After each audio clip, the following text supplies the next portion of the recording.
Hey there, and welcome back to another edition of The Gray Area. This time coming off a big win, bit of a nail biter, a little too close for comfort, but a big win nonetheless against the New York Football Giants. Got to talk about what we learned, got to talk about numbers over narratives. I want to talk a little bit about cause and effect, just exactly what's going on with this football team right now.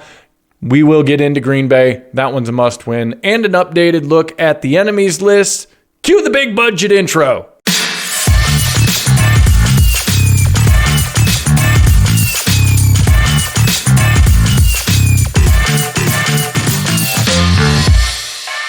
Before I get started, please subscribe to the channel. I know everybody on YouTube says that. Everybody on YouTube says that because that's how YouTube works. So please be a part of that. It's how we get to do what we do. Share this on the socials if you're so inclined. Hopefully there's something in here that's worthwhile to you. Let's get started with what we learned. I think first and foremost, you learned that there was something to all of the talk about firefighting. You heard it from Shep when he came out and talked during his conference with the media there with the defensive coordinator, Kelvin Shepherd. You heard it again from the head man, Dan Campbell. Over and over again, the firefighting metaphors were being used. Shep said that he considered his defense to be the firefighters of the team.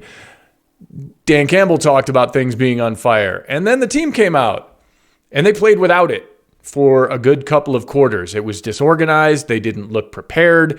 It was a mess. The first half of that game against the Giants was an absolute mess. They gave up more points in the first half to New York than they gave up in the whole game to the Philadelphia Eagles. And it looked like maybe, just maybe, the coaches were onto something with the fire metaphors. And then in turn came out and they put the fire out and they got things back on track. So I don't know what was going on last week. Obviously, it was top of mind for them. It kept coming up. It was a recurrent theme. They brought it onto the field. With any luck, we are done with any emergency services related metaphors headed into the Thanksgiving game against the Packers. The other thing that we learned, and this is something I feel like we relearned or maybe learned again or had reinforced, Gibbs is a special football player. This dude's the biggest star that the Detroit Lions have had since Calvin Johnson, who was the biggest star they had since Barry Sanders. I was around for both of those guys' careers, and I'm here to tell you this is what that looked like. He's just capable of doing things that other guys aren't. There'll be a lot more with Gibbs throughout this show. He's going to come up a bunch in numbers over narratives and a bunch of other things. He's also going to be a huge part, obviously, of the game plan against Green Bay. But we are watching the next biggest superstar in that lineage for the Detroit Lions. Unbelievable what he was able to do. And it seems like some people around the country are coming around to it. There are still some folks that are bitching about his touches and him not getting the ball enough. And what about David Montgomery? And what about target share? And we'll talk about all of that.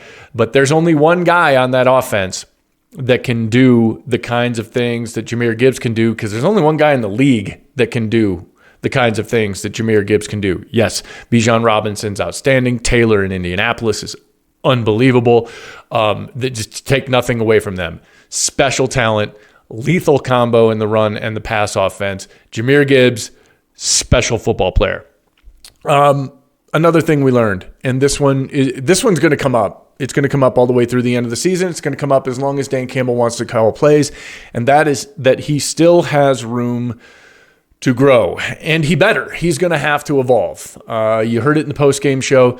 I know Chris mentioned it, that some doubts were starting to sink in as he was watching this team and watching the way that Dan was doing things. Dan's got to come up with new ways to deal with his week-to-week planning, and he's definitely going to have to come up with different ways to manage the football game. Taking on play calling is not a small issue for the head coach. He's got a lot going on. You saw bad time management. You saw timeouts misused. There's the whole challenge issue. All of the stuff that's going on the sideline has to be balanced with what he's taken away from John Morton, and I think you're still starting to see that.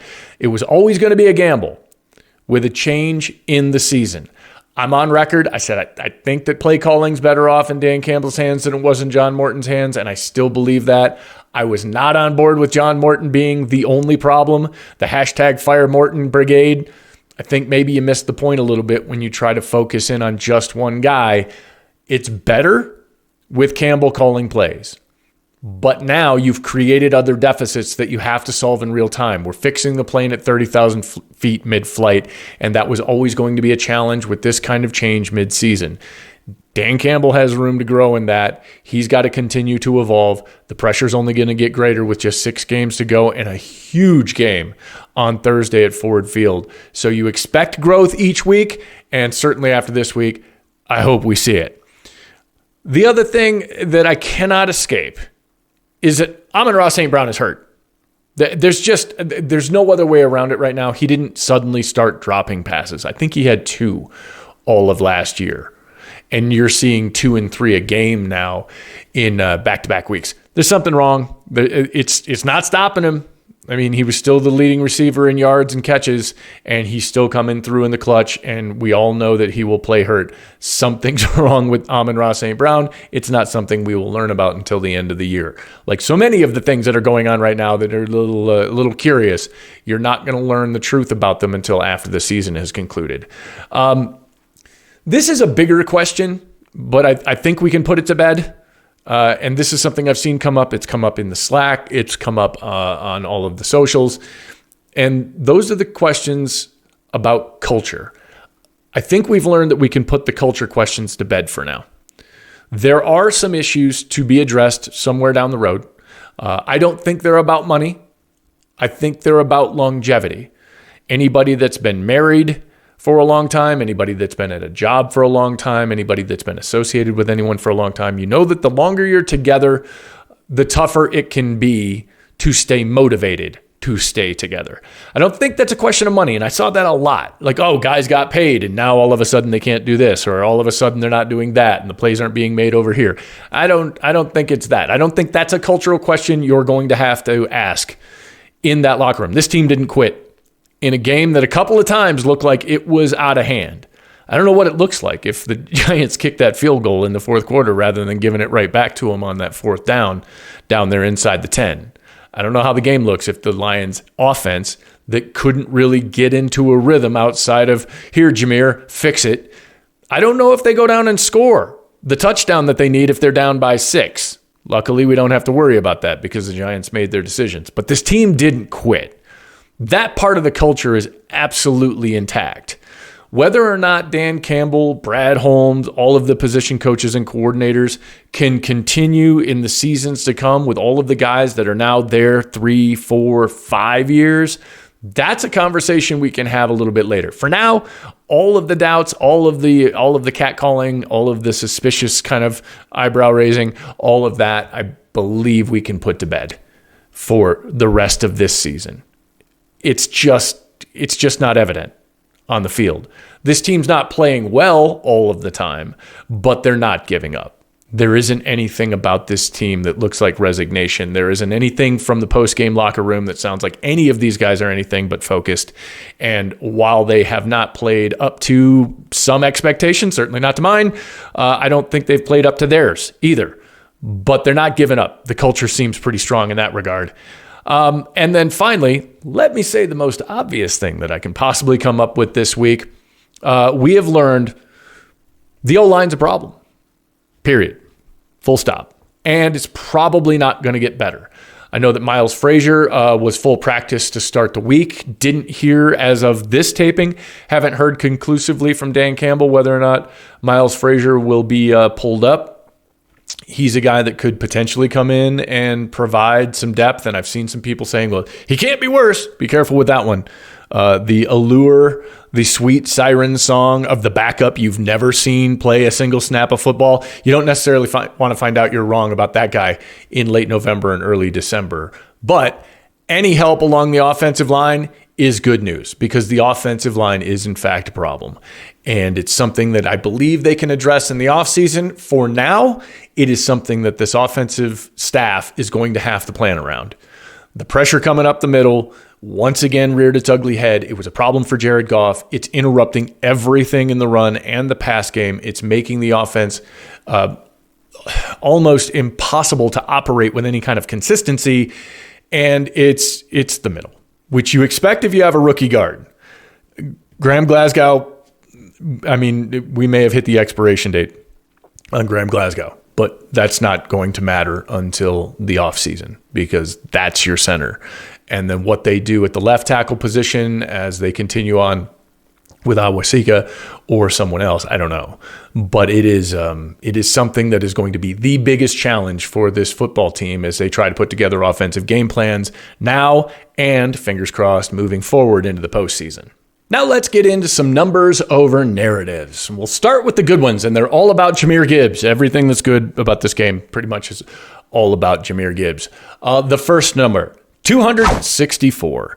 That's total offensive yards. 11 catches, 15 runs, 264 yards for Jahmyr Gibbs as he almost single-handedly won this game for the Lions. The next big superstar is here. Quick subset from that number, 49. That's the number of yards he needs to get to 1,000 for the season. Already there. I hearken back to all of those years that we lamented that Matthew Stafford quarterbacked this team and never had a 1,000-yard rusher in the backfield to complement what he could do with his arm. And here we are at the Thanksgiving game, and we're talking about a guy that's reasonably a half a game of football away from a 1,000-yard season. Another number related to that, 5.8. That is yards before contact in this game against the Giants on rushing plays, and that is the most of any team in any game this season. They did a really good job blocking that up. Giants are terrible against the run. They have a talented defensive line when it comes to pushing the pocket, and Dexter Lawrence was 77.7, I believe, was his rating at Pro Football Focus. And I know the PFF people are going to come get me on that one. But he played pretty well. There was a reason I put him on the enemies list. But they're terrible against the run, and they were historically terrible. That was the worst performance against the run for any team this season. Jahmyr Gibbs, you give him that much room, and you get him a chance to get to the second level, and he's going to be on. Now for the other numbers. 517. That's the total yards allowed for the Giants offense. Gross. That's gross. 517. That's too much. They're on QB3. They don't have their number one running back. They don't have their number one wide receiver. I mean, I keep thinking in my head, if Wan'Dale Robinson was out there and Malik Neighbors was on the field, how different this might have been. Lions fans aren't going to feel bad for anybody with injuries, and I'm not suggesting that you do that whatsoever. They happen to everybody, and we've been through it as a fan base. But my goodness, that was a terrible defensive showing from a statistical standpoint. Jameis Winston was out there just absolutely chucking and ducking. Another number related to that, 3.22. That was the seconds per throw that Jameis Winston had. That's a good little bit above league average. 2.78 is the league average. They had a lot of pressures. I believe they were 51%, somewhere around there. 51% pressure rate, which sounds good until you realize that it's because Jameis Winston had time for a jet to holiday on every snap when he was back there looking to throw. So the Lions are going to have to find a way to generate more pressure than that, and in a much more rapid fashion because Jordan Love is better than Jameis Winston, and he will make them pay. And the Packers do have enough guys, even if they are depleted with the loss of Tucker Kraft, got to get after him and got to get through the offensive line quicker than that. Another number, 41.6 as in percent. That was the third down percentage. That was better. That will be key on Thursday at Ford Field.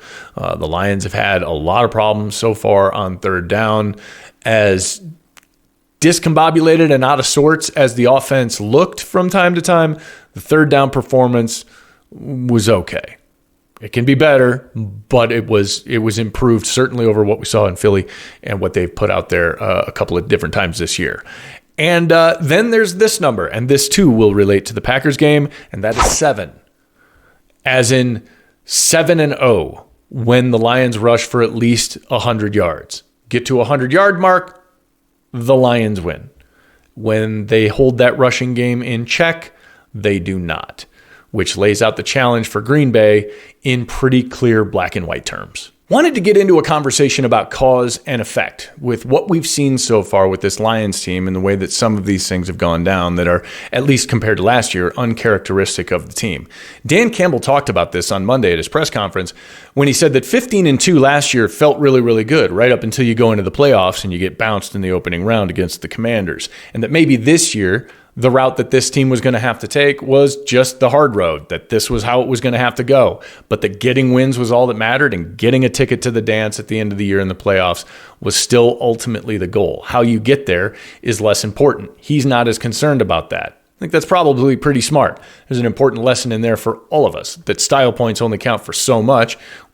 The Lions were the belle of the ball last year, the number 1 overall seed.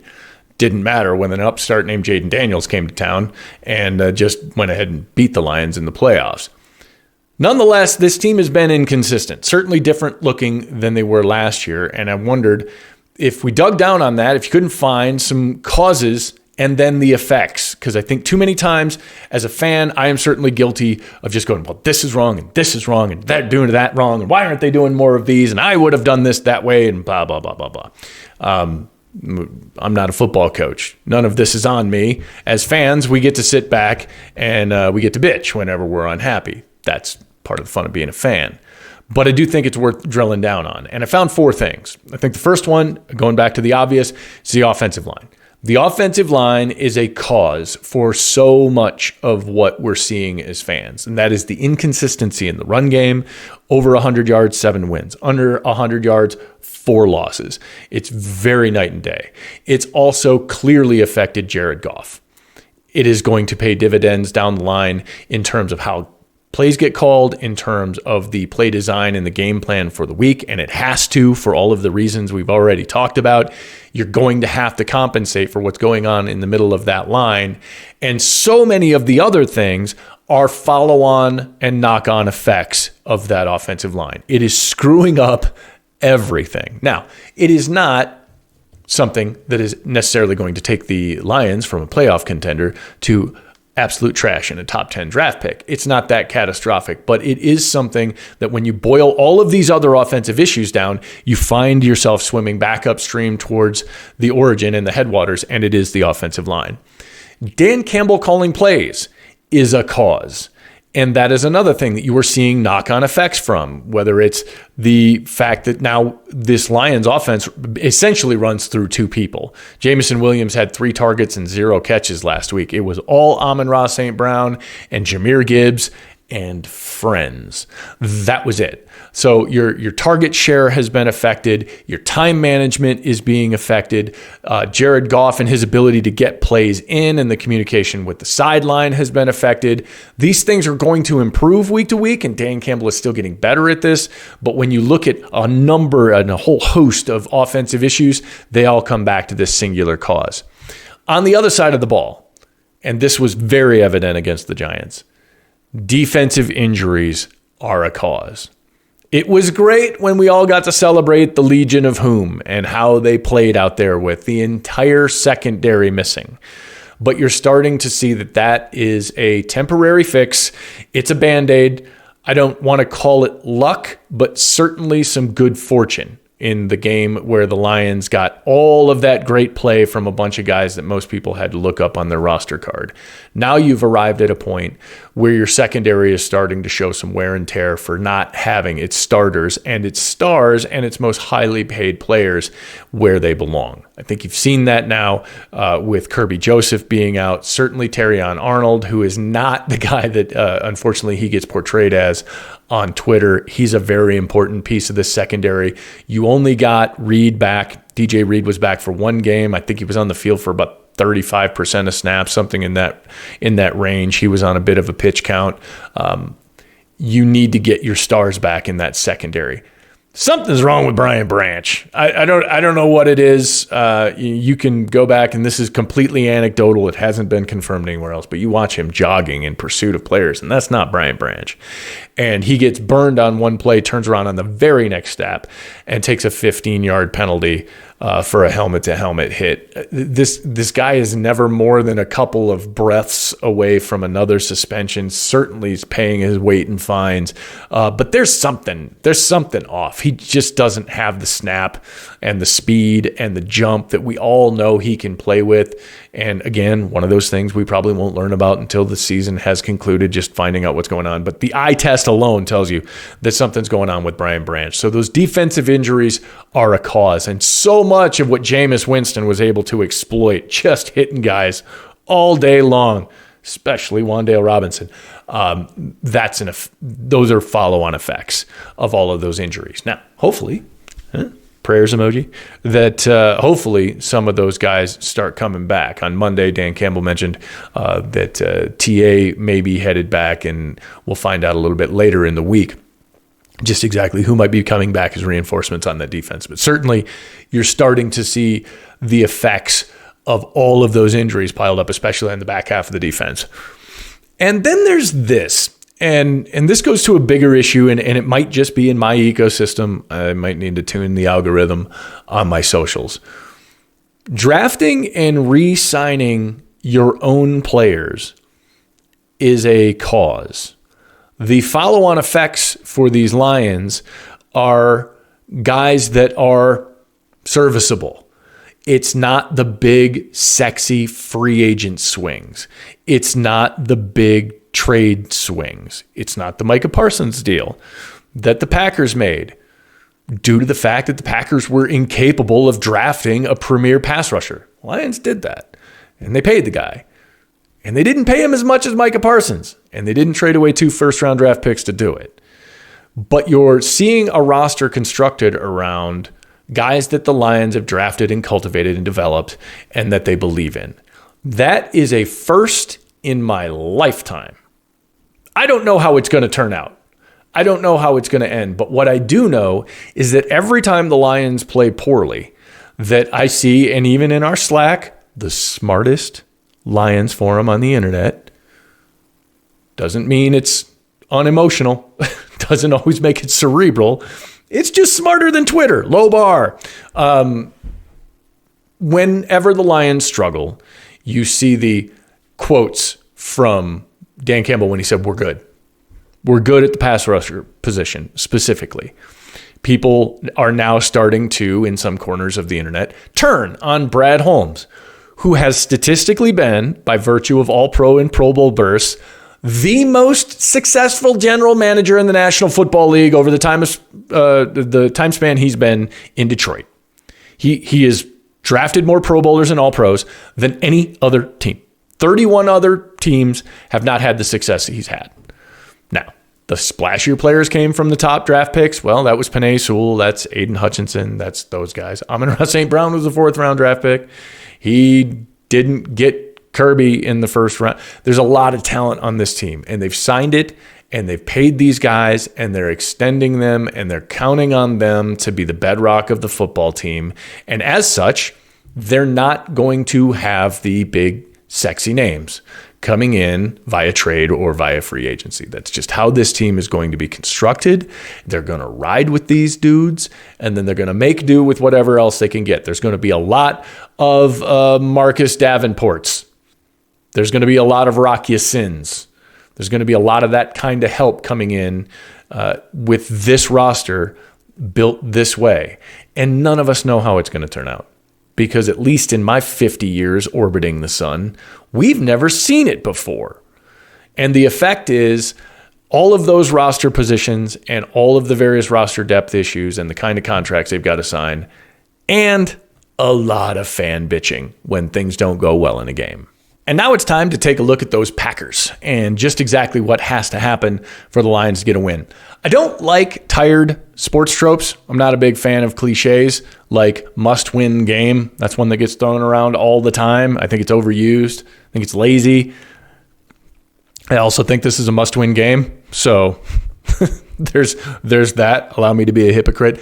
You got to get this. The Lions can't fall to 1-3 in the division. I don't think they want to be 7-5 with their remaining schedule, and certainly not that game against the Rams out there. The Cowboys don't look like they're going to be a pushover. There are no easy games in the NFL. Just ask the New York Football Giants. So This one's really important. How does that get done? Let's start with the star of the show, and that is Jahmyr Gibbs. He's going to have to win the day for the Lions. He's a special player. Talked about that start thing. He's going to have to be special. In week 1, he went 9 for 19. This is his worst game of the season. 14 of that came on one play. It was a bad game. It was a bad game for that entire offense. It wasn't just Jahmyr Gibbs, and I'm not putting that on him at all. I chalked it up to week 1, except that we've seen this offense flame out 4 times, and 4 times they've lost. Can't happen on Thursday, can't happen on Thanksgiving. Jahmyr Gibbs in this run game are going to have to carry the offense. They're going to have to create time of possession. They're going to have to keep Jordan Love on the bench. They're going to have to frustrate Matt LaFleur. They're going to have to be the star of the show, and that all starts with number 0. He's going to have to get out, and he's going to have to run the ball. Another key to this is how do they manufacture the protection that it takes to get that done? Because once Jahmyr Gibbs and David Montgomery are running the ball, and once the Lions have got the run game going, now the play-action game comes to life, and that all requires Jared Goff to be able to set his feet and throw a damn football. And so they're going to have to come up with whether it's the jumbos or the max protect or having Dan Skipper in on every snap. I don't know what that looks like, but Dan Campbell is going to have to come up with a way to compensate for what's happening in the middle of his offensive line to make sure that Goff can get the ball off. He's going to have to do that. Green Bay can stop you. And their pass rush is too effective if they know you're throwing and you can't keep them honest with the run game. You're not going to be able to just drop back and chuck it. They threw it too many times, in my opinion, against the Giants. They ran it really well. They didn't run it a lot, and they're going to need to run it a lot against Green Bay to set up that pass game. And for that pass game to be efficient, Jared Goff's going to have to be clean. So they're going to have to come up with ways to figure out what's going on between the guards on their offensive line. You're going to have to get to Jordan Love. The first time these two teams played, they had 0 sacks. Last week against the Giants, I already mentioned that Jameis Winston had all day and a half in the pocket. Jordan Love will hurt you if you give him that much time. It can't happen. They're going to have to find ways to get people free. As of this taping, I don't know if Marcus Davenport is coming back. In the first simulated practice of the week, he was listed as full go.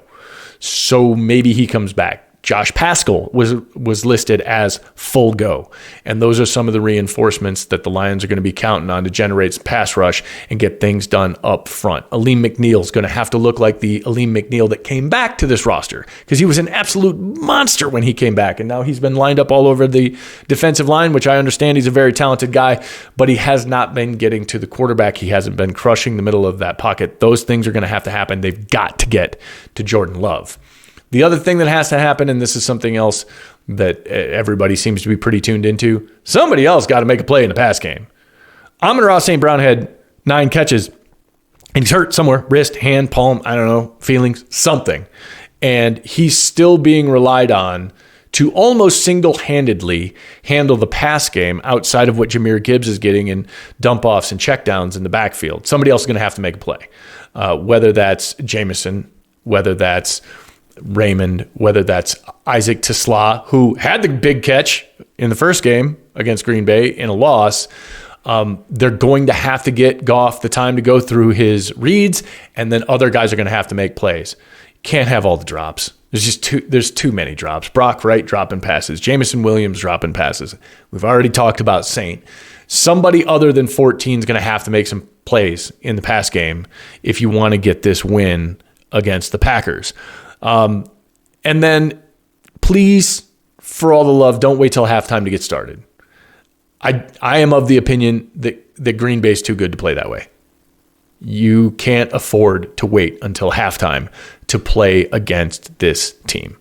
You're going to have to get after it early, and the Lions can't wait. So a quick start, essential to get a win on Thanksgiving against the Packers. And we'll wrap things up with an updated look at the enemies list.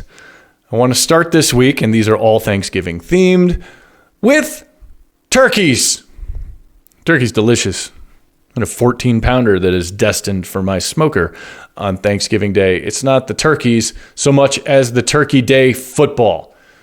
The Lions have struggled on Thanksgiving, and they've struggled on Thanksgiving even with Dan Campbell at the helm. In my lifetime, they're 6-3 against friggin' Green Bay. So it's time. It's time to eat turkey legs at Ford Field again like they did last year. That was a lot of fun. Historically, that hasn't been the case, and especially against Green Bay. This team from Wisconsin, they're not new to playing on Thanksgiving Day. Even when they're not playing the Lions, they play these Thanksgiving games a lot. They're used to it. They know what it takes, and they are a tough opponent. So the turkey will taste much better if you can deal with the cheeseheads first. The next entry onto the enemies list this week, Matt LaFleur, the Flower. I know it's easy enough to say he's on the enemies list because he's the head coach of the Packers. And that's perfectly fine. And that's true. There's just something about this guy. There's just something about him. There's something about his pouty sideline demeanor. There's something about the way that he coaches so emotionally. It seems to affect his team. Don't get me wrong. I'm all for that. If Quay Walker could just go mental 2-3 times a game, it guarantee a lot of losses for Green Bay. It's just, I don't like him. I don't know. His face is somewhere near the top of the punchability scale. Just, I don't know. I'm doing the Mr. Horse thing from Ren and Stimpy. No, sir. Didn't like it. I don't like him. So he gets on the enemies list. Romeo Doubs on the enemies list. Much because of what Wan'Dale Robinson just did. Romeo Doubs did that. In the first game against Detroit this year, he was all over the place. He had the big splash plays, and the secondary gave him way too much room. Plus, he has this giant and possibly big helmet because of the Guardian cap. Nothing against safety. Wear your Guardian caps. It's fine. My son wears them in football when they warm up and do all the things. It's just, can't help it. It looks ridiculous. But safety first. Anyway, don't let him loose because he could ruin the game. And you just saw something very much like that from the Giants with Wan'Dale Robinson and the way that one receiver can get loose repeatedly and make impact play after impact play. Micah Parsons on the enemies list for obvious reasons. Micah Parsons is a nightmare. He really is that good. I can't take anything away from him as a player. There isn't any fan base for any team in the league that wouldn't love to have this guy on their squad because he's an absolute game wrecker. Now, the Lions have one of their own, don't get me wrong, but they don't play against each other. They don't go head to head, so one doesn't cancel the other out. And Micah Parsons is going to have to be a guy that everybody's got a plan for on every single snap, because on any single snap, he can change the course of a football game, and it should be worrying everybody considering the way the Lions blocked things up the last couple of weeks, especially against Philadelphia. Don't get me started. Micah Parsons is going to keep me up at night. And then finally, and this is personal to me, and everybody's going to have their own version of this come up Thursday. Side dishes with marshmallows. I don't know what your favorite dish is on Thanksgiving dinner table. I've heard the argument from some people. It's become very shishi and very pinkies out to say that turkey is overrated and that you should have ham. Or I saw one guy's like, I'm having tomahawk steaks. Like, yeah, you're not going to get me to complain about tomahawk steaks. I love me some turkey, and I like the traditional sides. I can't stand marshmallows. So you want to have sweet potato pie? Fine. Why does it have to be covered with burnt marshmallows? Why is there marshmallows on everything? Why is there marshmallows in Jell-O? Why do the marshmallows seem to come out this time of year? I can't stand them. I don't like them. It's just my thing. You have your own. Maybe you're not into green bean casserole. I don't know. I could eat that stuff by the pound. But the marshmallow stuff, ugh. You could take my favorite thing and make it my least favorite thing by burning marshmallows to the top of it. Can't stand it, so that makes the enemies list. Hopefully this was good fun, and the Lions are headed towards a short week and a big win against those Packers. Thank you so much for taking the time. Please, like I said, to start this thing, like, subscribe, and share this wherever you found it. Stick around the channel here at the DLP for all of the other shows that we've got. Bish, Brown, Chris and I on the postgame show, Risden dropping dimes. We're still trying to get Ash out of cold storage and get him back on the channel. We've got lots to talk about and lots of different people every single week. And thank you again for your time. I will see you next week.